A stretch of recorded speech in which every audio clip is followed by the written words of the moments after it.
Hello friends, வணக்கம். Army welfare news Tamil YouTube channel வழியாக மீண்டும் உங்களை சந்திப்பதில் மிகவும் மகிழ்ச்சி.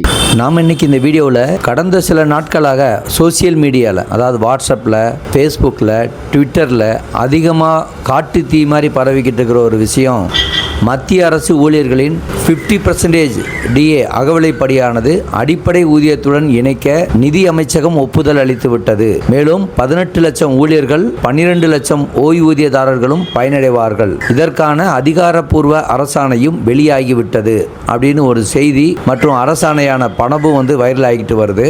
இது உண்மையா அல்லது வழக்கம் போல பரப்பப்படக்கூடிய ஒரு வதந்தியா? இதன் பின்னணியில் இருக்கிற அசல் உண்மை என்ன என்பதை பற்றி தான் இந்த வீடியோவில் நம்ம ஆதாரங்களோடு பார்க்க போகிறோம். ஸ்கிப் பண்ணாமல் வீடியோவை பாருங்கள். வீடியோக்குள்ளே போகலாம். முதல்ல இப்போது அதிகமாக சோசியல் மீடியாவில் பரவிக்கிட்டு இருக்கிற, வைரல் ஆகிக்கிட்டு இருக்கிற செய்தியில் என்ன சொல்லப்பட்டிருக்கு அப்படிங்கிறத பற்றி பார்க்கலாம்.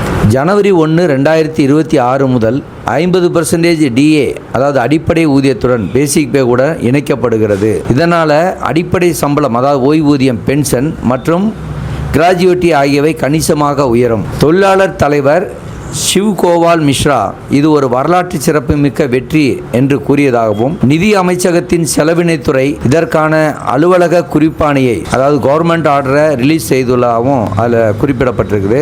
இது கேட்பதற்கே மிகவும் மகிழ்ச்சியாக இருக்கக்கூடிய ஒரு செய்தி அப்படின்னா இதில் மாற்று கருத்து இல்லை.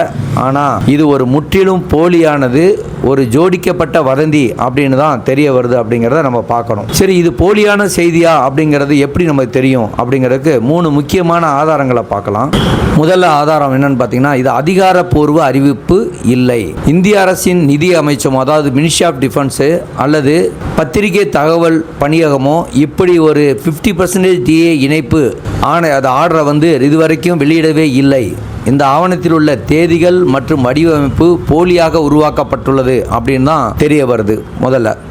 இரண்டாவது ஆதாரம், தற்போதைய அசல் நிலவரம் என்ன, இப்போ என்ன நிலவரத்தில் இருக்கும் அப்படின்னு பார்த்தீங்கன்னா, மத்திய அரசு அமைச்சகம் கடந்த ஏப்ரல் 2026 அன்னைக்கு வெளியிடப்பட்ட அதிகாரப்பூர்வ அரசாணை எண் 1/1 2026 E2P அந்த ஜியோ ஆர்டர் படி மத்திய அரசு ஊழியர்களுக்கான அகவிலைப்படி 1 ஜனவரி 2026 முதல் 58% 60% மட்டுமே உயர்த்தப்பட்டுள்ளது. மேலும் அந்த ஆணையில் அகவிலைப்படியானது சம்பளத்துடன் இணைக்கப்படாமல் ஒரு தனி அங்கமாகவே, அதாவது டிஸ்ட்ரிக்ட் எலிமெண்ட் தொடரும் என்றுதான் மிக தெளிவாக குறிப்பிடப்பட்டிருக்கிறதே தவிர, அதற்கு பின்னாடி எந்த ஒரு ஆர்டர்லையும் இந்த 50% டிஏ பேசிக் பே கூட இணைக்கப்படும் அப்படின்னு எந்த இடத்துலையும் சொல்லப்படவில்லை அப்படிங்கிறதையும் நம்ம தெரிஞ்சுக்கணும். ஆதாரம் 3, 50% டிஏ இணைப்பு முறை இப்போது இல்லை. அதாவது 5th பே கமிஷன் அந்த அப்போ டிஏ 50% தாண்டும் போது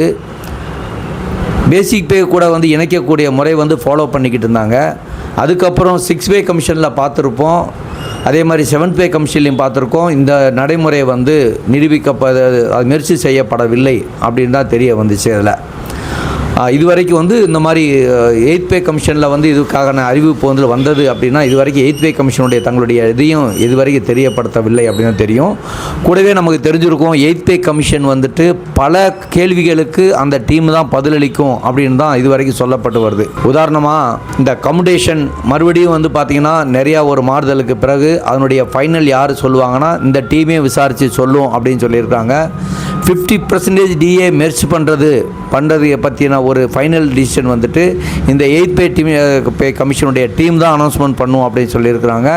அந்த 18 month டிஏடிஆர் அப்படின்னு பல கேள்விகளுக்கு பதில் இந்த 8th பே கமிஷன் வெளிவந்ததுக்கு அப்புறம் தான் தெரிய வரும் அப்படிங்கிறது தான் தற்போதைய நிலை அப்படிங்க பார்க்கலாம். அடுத்து என்னதான் நடக்க போகுது? தற்போது 8th பே கமிஷன் அமைக்கப்பட்டு அதனுடைய ஆலோசனை கட்டத்தில் தான் இப்போ இருக்குது. மத்திய அரசு ஊழியர் சங்கங்கள் தங்களது கோரிக்கைகளை மனுக்களாக மெமரண்டம் கடந்த ஜூன் 15, 2025 சமர்ப்பிக்கப்படணும் சொல்லி நிறைய பேர் அதில் சமர்ப்பணம் செய்திருக்கிறாங்க. இந்த ஊதிய குழுவினுடைய இறுதி பரிந்துரைகள் அதை மத்திய அரசு ஏற்கும் வரை சம்பள உயர்வு அல்லது டிஏ இணைப்பு பற்றிய எந்த ஒரு அதிகாரப்பூர்வ முடிவும் வருவதற்கான வாய்ப்புகள் இல்லை என்பதுதான் யதார்த்தமாக பார்க்கப்படுது. மத்திய அரசு ஊழியர்கள் மற்றும் ஓய்வூதியதாரர்கள் மத்தியில் 8வது ஊதிய குழு குறித்த எதிர்பார்ப்பு அதிகமாக இருப்பதால் அதை பயன்படுத்தி ஒரு பெரிய குழப்பத்தை ஏற்படுத்த யாரோ திட்டமிட்டு இந்த மாதிரி போலியான ஆர்டர்களை வந்து வடிவமைத்து சோசியல் மீடியாக்களில் விட்டுக்கிட்டு இருக்காங்க.